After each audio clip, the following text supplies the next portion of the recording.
beautiful day today. Little crisp. It's in the mid 50s, but not too bad. So this is the first time I've been on my bike since my Florida motorcycle trip. So looking forward to getting out and getting some miles in. It's good not to have the bike so completely loaded down as well. So I've got my panniers, my side cases on, and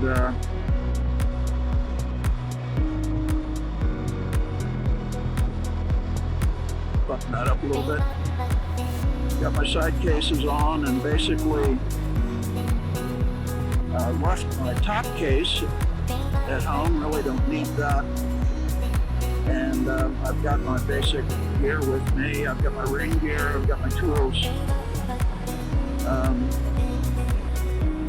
Did bring my drone. Don't know if we'll get a chance to fly that or not, but never know.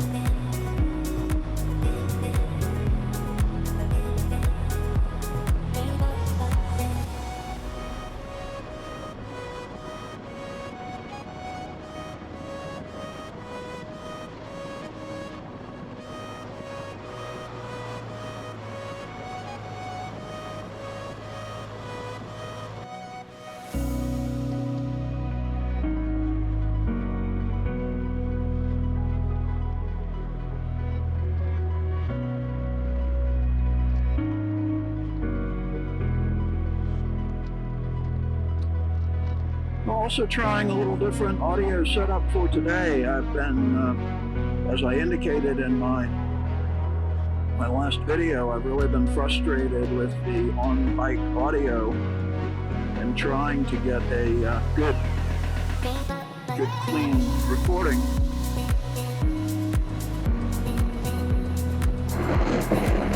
I'm gonna meet my friend at a gas station, so we'll stop there and refuel if needed. Looks like I've got about 3/4 of a tank, so I'm in pretty good shape fuel-wise. Probably grab a cup of coffee, maybe something to eat, and then eventually hit the road. And so we're headed down, as I mentioned, to Edisto Island. And there's a really nice restaurant located on Edisto that I've been to a couple of times that always good to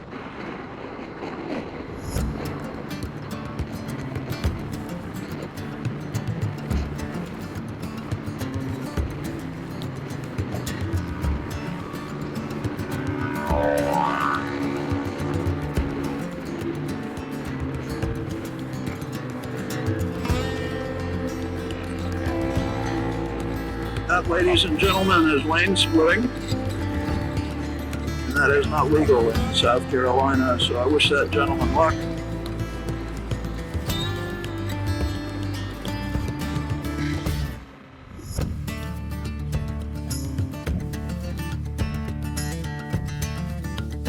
How are you?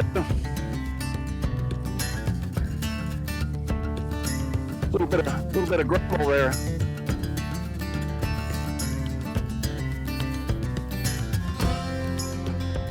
How's it going? A little windy. Not too bad.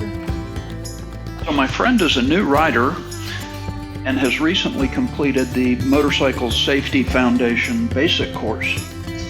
He purchased a Royal Enfield 350 Classic and was showing me around some of the features of the bike. He explained that the speedometer had to be replaced because of a factory defect that caused it to read incorrectly. It's a single cylinder, I think a little bit over 20 horsepower. So we took a look at the bike, we checked everything over. We also checked all the air pressure in the tires, made sure that they were up to speed. I also provided a short safety briefing. focused on hand signals.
All right.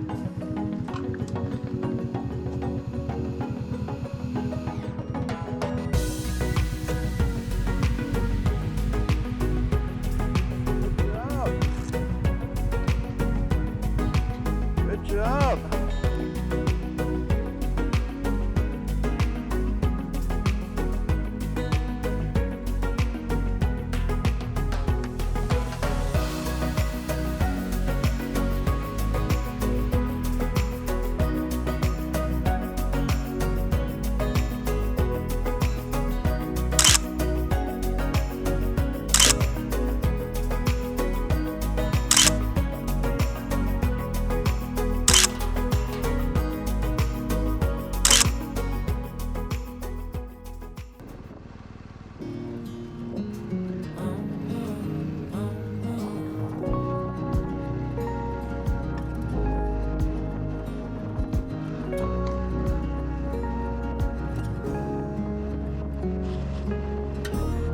I've been acting like a wild man, sleeping like a child.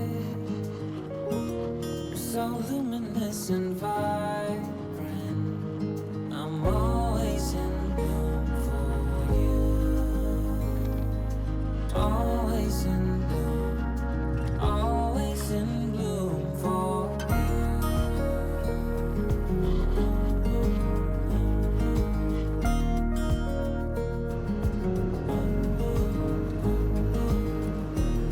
so many times I've stranded,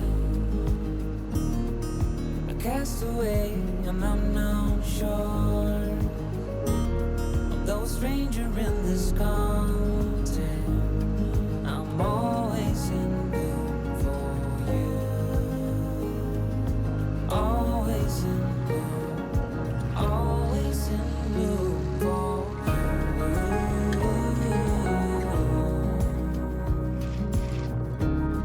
infatuated light.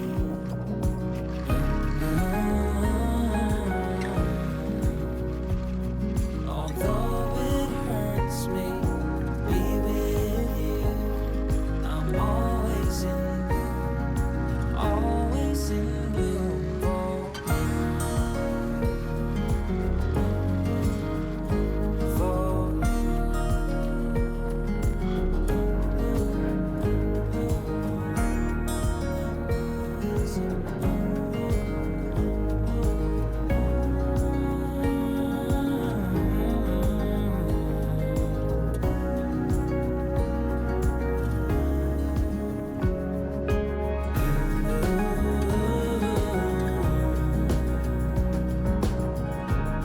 infatuated light.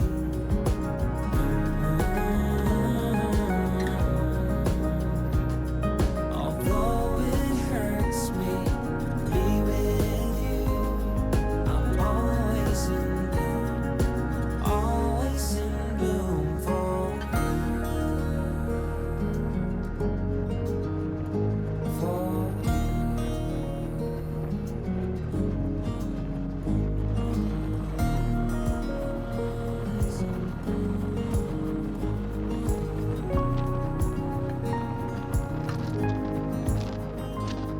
I'm always in bloom, always in bloom for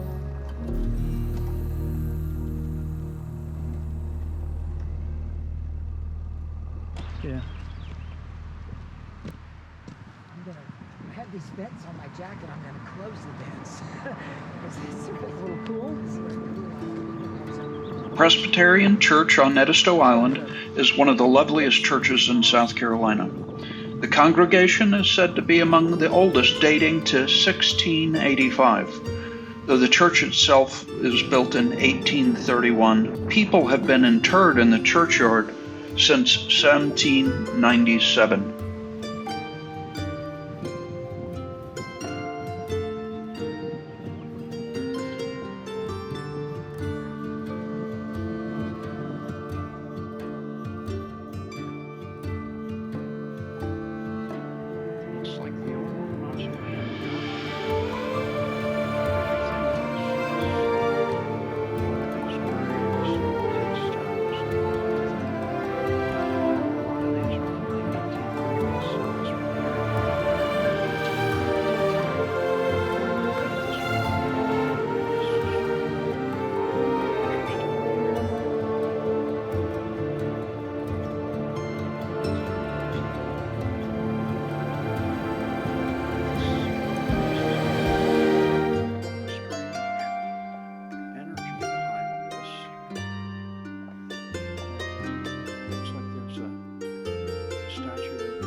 It was only after I returned back to Charleston and looked up the history of the mausoleum did I find its terrible secret.